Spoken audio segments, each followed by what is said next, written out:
n'y a pas une bénédiction que de se marier à quelqu'un qui a la même foi que toi. Oh, qu'on ne vous trompe pas. Épouser quelqu'un qui partage la même foi, c'est une garantie. Oh, je vous dis la vérité. Demandez aux femmes mariées, aux hommes mariés à des incroyants. Ils vous diront ce que je suis en train de vous dire. Ils vont vous confirmer. Tu risques de payer le prix de beaucoup d'années afin de vivre joyeux. J'aimerais quand même définir quelques préceptes très très importants avant qu'on aille très loin. Vous entendez parler du copinage. Le copinage, c'est une relation amoureuse entre les ados, c'est-à-dire des adolescents qui n'ont pas pour but de se marier, mais qui ont pour but d'être ensemble. C'est ça le copinage. C'est là que l'Église n'est pas d'accord avec le copinage. Mais nous voyons un autre concept qui est aussi important, c'est la fréquentation amoureuse. Pour nous les enfants de Dieu, nous ne vivons pas dans le copinage. Pour nous les enfants de Dieu, on commence par la fréquentation amoureuse. C'est quoi la fréquentation amoureuse? C'est une période d'observation entre deux personnes matures qui envisagent être ensemble pour se préparer au mariage. C'est la période avant les fiançailles. Une période avant d'avouer ses sentiments. C'est ce qu'on appelle la fréquentation amoureuse. Et c'est ce que nous nous conseillons ici à l'église. Avant d'avouer tes sentiments à une soeur, à un frère, c'est important de fréquenter la personne. Dis à ton voisin avant d'avouer, c'est important d'observer.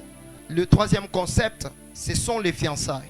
C'est quoi les fiançailles? C'est une période entre l'engagement que prennent deux personnes pour se marier et la célébration du mariage, et généralement en présence des témoins. Donc quelqu'un est fiancé d'une manière officieuse, c'est lorsque tu dis à quelqu'un que je vais t'épouser. D'ailleurs, chez les peuples juifs, vous allez voir que quand on avoue déjà à quelqu'un que je vais t'épouser, Dieu considère comme ces gens comme étant déjà mariés. Voilà pourquoi vous allez voir que Dieu est en train de parler à Joseph en disant: ne laisse pas ta femme à cause de la grossesse parce qu'elle vient de moi. On appelle Marie femme de Joseph pendant que Joseph ne l'a jamais dotée.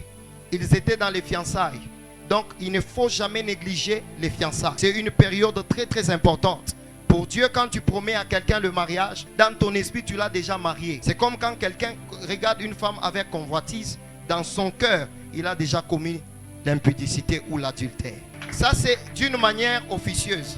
Mais d'une manière officielle, ça se fait en présence de la famille, de deux familles même. C'est-à-dire quand on dote, chez certains, c'est quand on prédote. C'est-à-dire quand on prédote, officiellement, vous êtes reconnus comme des fiancés. Mais quand tu avais avoué tes sentiments, vous êtes des fiancés d'une manière officieuse. Est-ce que c'est clair pour quelqu'un? Aujourd'hui, ce qui nous a réunis, c'est la dernière étape, le mariage.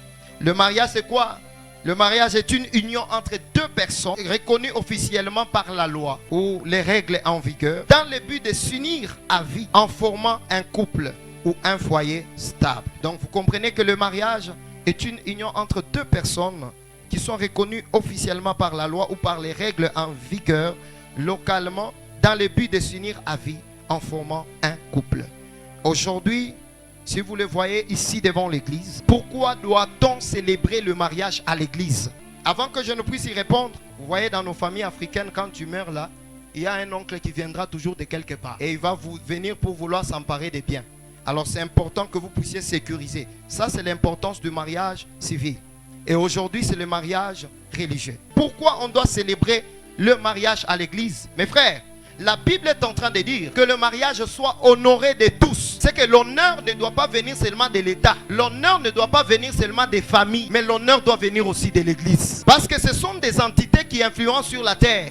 Il y a l'État, il y a la famille et il y a l'église. Les trois entités auxquelles le Seigneur a donné les autorités. Alors c'est très important de faire le mariage religieux.